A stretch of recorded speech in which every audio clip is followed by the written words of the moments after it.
La parole est à Madame André Torigna pour le groupe La France Insoumise. Madame la Présidente, Madame la Première ministre, en France, en théorie, la justice spécifique des mineurs ne fait aucune référence à la nationalité des enfants, mais force est de constater que les mineurs non accompagnés ne sont pas traités de la même manière que les autres. La principale préoccupation des autorités est de démasquer les faux mineurs soupçonnés de vouloir indûment profiter de l'aide à l'enfance. Après un parcours migratoire traumatisant, ils croient arriver au pays des droits de l'homme, mais découvrent celui de Kafka. Ils doivent prouver leur âge, mais on remet en cause la validité de leurs papiers. S'ils les ont perdus durant leur périple, on les empêche de se mettre en lien avec leur famille. À chaque refus de minorité, ils sont remis à la rue par l'État français, livrés à eux-mêmes.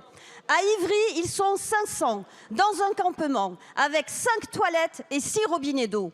Depuis vendredi, 300 se sont installés devant le Conseil d'État dans le froid et toujours en attente d'hébergement. 12 ont dû être évacués par les pompiers.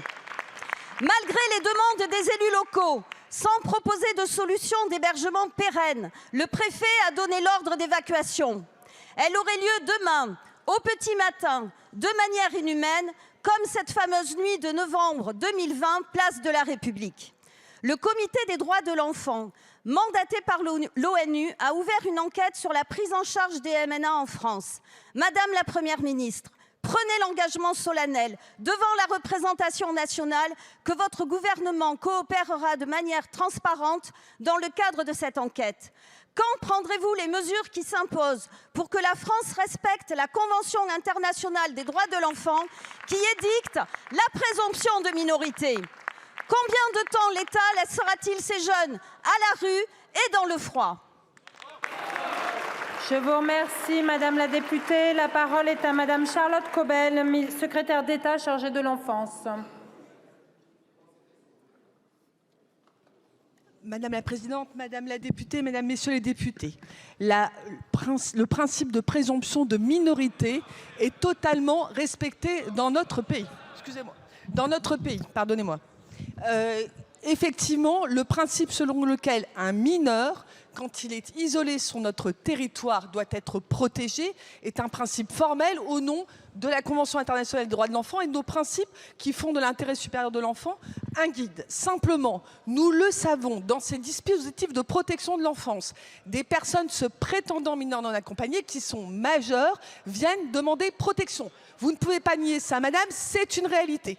Nous ne pouvons concevoir que dans nos structures, des majeurs côtoient des mineurs. C'est une question de protection des mineurs. Notre dispositif est très clair. Ce sont les départements qui sont en charge de l'évaluation de la minorité et ce n'est pas le dispositif migratoire. Ce sont donc de la responsabilité des départements et le cas échéant des juges des enfants s'ils sont eux-mêmes saisis. Donc le principe de minorité est respecté, les droits fondamentaux des enfants sont respectés, ils sont protégés pour autant que ce soit des enfants et pas des majeurs. Je vous remercie, Madame la Ministre. Madame Torigna. En fait, Madame la Ministre, vous esquivez. Faudra-t-il attendre des morts pour que vous réagissiez? Madame la Ministre. C'est effectivement trop facile de faire ce type d'accusation. 18 000 mineurs sont hébergés aujourd'hui par les départements de France chaque année, ce qui fait évidemment énorme, enfin ça fait presque 100 000 mineurs qui sont accueillis. On a même pris des dispositions pour les protéger jusqu'à 21 ans. Les mineurs non accompagnés sont protégés en France et nous leur assurons la protection internationale qui est due par nos conventions. Je vous remercie.